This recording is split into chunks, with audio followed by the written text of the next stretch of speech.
बिस्मिल्लाहिर्रहमानिर्रहीम। 10th class, ये आज का लेसन कार्बोहाइड्रेट्स की इकसाम का बाकी हिस्सा है। पॉलीसेकेराइड ये पॉइंट रह गया था। पॉलीसेकेराइड मैक्रोमोलिक्यूलर कार्बोहाइड्रेट्स हैं जो सैकड़ों से हज़ारों तक मोनोसेकेराइड्स पर मुश्तमिल होते हैं। सैकड़ों से हज़ारों तक मोनोसेकेराइड पर मुश्तमिल होते हैं।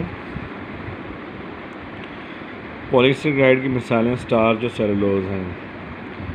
10 का पॉलीसेकेराइड भी मैक्रोमोलिक्यूल हैं। मैक्रो का मतलब बहुत बड़े बड़े हैं। पॉलीसेकेराइड इसलिए इन्हें कहा जाता है कि सैकड़ों से हज़ारों तक मोनोसेकेराइड को आपस में मिला दिया जाए तो उनके मिलने से एक बड़ा मॉलिक्यूल बनता है, जिसको हम कहते हैं पॉलीसेकेराइड। पॉलीसेकेराइड की मिसालें हैं स्टार्च यानी कि माया जो हम कपड़ों को लगाते हैं, और सेलुलोज लकड़ी, ये इसकी मिसालें हैं।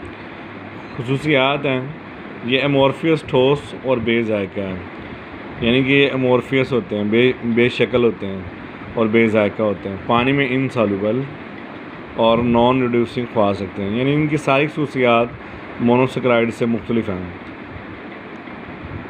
एमोर्फियस होते हैं, वो क्रिस्टलाइन थे, वो उनका जायका मीठा था, ये बेजायका हैं। और पानी में वो सॉल्युबल थे, ये इनसॉल्युबल हैं। और वो रिड्यूसिंग एजेंट थे, ये नॉन रिड्यूसिंग। तो ये इनकी खुसूसियात हैं। इसी सवाल का बाकी हिस्सा है कार्बोहाइड्रेट्स के सोर्सेज और इस्तेमालात। तो कार्बोहाइड्रेट्स के ये सोर्सेज, ये कुछ नाम लिखे हैं, आगे सोर्सेज लिखे हैं और नीचे इस्तेमालात हैं। तो सबसे पहले है सुक्रोज़, लैक्टोज़ और माल्टोज़। सुक्रोज़, लैक्टोज़ और माल्टोज़ डाइसेकेराइड हैं। आगे इनके जो हैं वो सोर्सेज ये यहाँ से शुरू होते हैं। सुक्रोज़ गन्ने, चुकंदर और फलों में पाई जाती है। सुक्रोज़ जो है ना वो एक कार्बोहाइड्रेट की किस्म है, ये पाई जाती है गन्ने, चुकंदर और फलों में। जबकि लैक्टोज़ जो है जो ग्लूकोज और गैलेक्टोज पर मुश्तमिल होती है, लैक्टोज़ ये पाई जाती है दूध और डेयरी की अशिया में। लैक्टोज़ पाई जाती है दूध और डेयरी की अशिया में। माल्टोज़ ये भी एक शुगर है, ये दो ग्लूकोज मॉलिक्यूल्स पर मुश्तमिल डाइसेकेराइड है जो अनाज में पाई जाती है। माल्टोज़ जो है वो अनाज में पाई जाती है। अनाज से मुराद गंदम, जौ, मकई, चावल वगैरह इन सब में पाई जाती है। स्टार्च और सेलुलोज पॉलीसेकेराइड है। इनमें जो स्टार्च है वो अनाज की फसलों और गंदम, जौ, मकई, चावल वगैरह में पाया जाता है। और रुई जो है ना वो कॉटन, एक ख़ास किस्म की सेलुलोज है। तो ये जो हमने पढ़ा है ये सारे इसके सोर्सेज हैं कि कार्बोहाइड्रेट्स के सोर्सेज क्या क्या हैं, किन किन चीज़ों में कार्बोहाइड्रेट्स जो है वो पाए जाते हैं सोर्स। अब यहाँ से है इसकी अहमियत, यानी हमारे जिस्म के अंदर कार्बोहाइड्रेट की अहमियत क्या है। हमारा जिस्म ग्लूकोज की शक्ल में कार्बोहाइड्रेट्स इस्तेमाल करता है। ग्लूकोज कार्बोहाइड्रेट्स का वाहिद कंपाउंड है जो मसल्स एनर्जी हासिल करने के लिए बराह रास्त इस्तेमाल करते हैं। दिमाग को एनर्जी के तौर पर ग्लूकोज की ज़रूरत होती है, क्योंकि ये फ़ैट्स को इस मकसद के लिए इस्तेमाल नहीं कर सकता। कार्बोहाइड्रेट्स हमारे जिस्म को एनर्जी मुहैया करने के अलावा जो है दर्ज झेल फ़ायदे भी देते हैं। तो 10th क्लास अहमियत में ये बात आएगी कि हमें एनर्जी के लिए कार्बोहाइड्रेट्स की ज़रूरत होती है। हमारे मसल जो है ना बराह रास्त एनर्जी जो हासिल करते हैं वो कार्बोहाइड्रेट से हासिल करते हैं। हत्ता कि दिमाग के मसल भी जो एनर्जी हासिल करते हैं वो कार्बोहाइड्रेट से हासिल करते हैं, क्योंकि इससे इंस्टेंट एनर्जी मिलती है, फ़ौरन एनर्जी मिलती है। अगर फ़ैट से एनर्जी हासिल की जाए, फ़ैट्स एनर्जी तो देते हैं लेकिन उनसे एनर्जी बहुत स्लो हासिल होती है।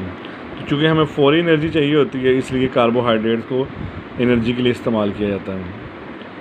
आगे इसके इस्तेमालात हैं कार्बोहाइड्रेट्स के, ये 5 पॉइंट्स हैं। नंबर 1, ये हमारे जिस्म में शुगर लेवल को बरकरार रखते हैं। जिस्म में शुगर लेवल के कम होने के नतीजे में हाइपोग्लाइसेमिया बीमारी हो सकती है। ये पहला पॉइंट है। कार्बोहाइड्रेट का सबसे बड़ा काम है कि हमारे जिस्म में शुगर लेवल को कंट्रोल करते हैं। अगर शुगर लेवल ज़्यादा हो जाए तो उससे तो ज़ियाबेतिस होता है, लेकिन अगर कम हो जाए तो उससे एक बीमारी होती है जिसको हाइपोग्लाइसेमिया कहते हैं, और ये बीमारी बहुत ख़तरनाक है, शुगर से भी ज़्यादा ख़तरनाक। दूसरा पॉइंट, ये डाइजेस्टिव सिस्टम में मदद देने वाले बैक्टीरिया को ज़रूरी न्यूट्रेंट फ्राहम करते हैं। तो हमारे स्टमक के अंदर बैक्टीरिया हैं जो डाइजेस्टिव सिस्टम को बरकरार रखे हुए हैं। उनको बैक्टीरियाज़ को भी ज़िंदा रहने के लिए खुराक की ज़रूरत होती है, तो वो बैक्टीरिया एज अ न्यूट्रेंट इनको इस्तेमाल करते हैं, कार्बोहाइड्रेट को।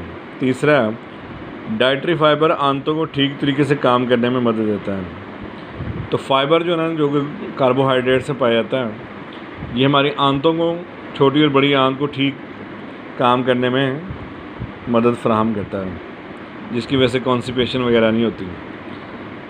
फ़ाइबर कोलेस्ट्रॉल लेवल को कम करने में मदद देता है और ब्लड प्रेशर कंट्रोल करता है। यानी कि फ़ाइबर का दूसरा काम ये है कि ये हमारे खून के अंदर से कोलेस्ट्रॉल को कम करता है, जिसकी वजह से ब्लड प्रेशर कंट्रोल रहता है। कार्बोहाइड्रेट मसल की क्रैम्पिंग से हिफाजत करते हैं। क्रैम्पिंग का मतलब है खिंचाव, यानी अगर कार्बोहाइड्रेट्स हम यूज़ करते रहें तो मसल खिंचाव से बच जाते हैं। अगर हम अपनी खुराक में से कार्बोहाइड्रेट को मिस कर देंगे तो हमारे मसल पुल हो जाएंगे, उनमें खिंचाव हो जाएगा। तो ये इसके 5 इस्तेमालात हैं। तो कार्बोहाइड्रेट्स की ये सोर्सेज हैं, यहाँ से लेके यहाँ तक अहमियत है, और ये यहाँ से लेके यहाँ तक ये सारे इसके 5 इस्तेमालात हैं। तो ये हमारा आज का लेसन था 10th क्लास।